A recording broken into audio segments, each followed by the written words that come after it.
So I was rewatching Highlander for about the 57th time the other day. You know, the 80s film with Christopher Lambert, or Christophe Lambert as he's known in his native France. And it's the scene, right, where the Brenda character walks into a bar.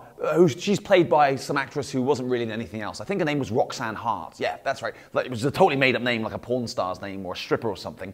Anyway, the Brenda character walks into a bar. It's one of those typical New York joints with two guys sat on stools, it's kind of empty and barren, and there's a friendly bartender behind the wood who knows everyone's name and what they drink and everything about them, and they always chat about their personal lives, and he's continually polishing glasses until someone orders a drink or starts a fight or needs some advice, and then suddenly his life has meaning and purpose, etc, etc. So anyway, she sits down at the bar and she orders the usual, which turns out to be this large brandy, which the bartender just free pours until Brenda says, when? And she just sucks it back, right? Because she's a little bit shaken up after retrieving fragments of metal from this sword from the underground car park of the Madison Square Garden, where Christopher Lambert's character, Connor MacLeod, known as the Highlander, the title name, recently beheaded Fazil, one of the other immortals.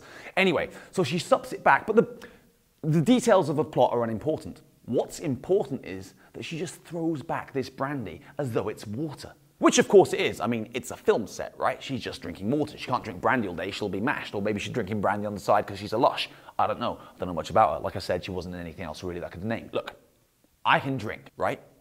I'm a drinker. But if I throw back 4 ounces of booze in one go, then at the very least, I'm gonna make a face. I'm gonna wince. I'm gonna cringe. Something's gonna register here. In reality, what's probably gonna happen is I'm gonna immediately puke up, wonder why I decided to drink 4 ounces of booze in one go, and then swear off brandy for the rest of my life.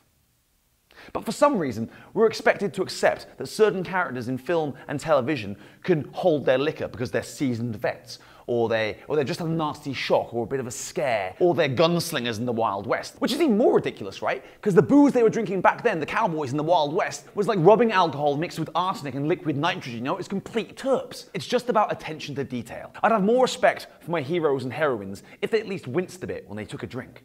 You know what I mean?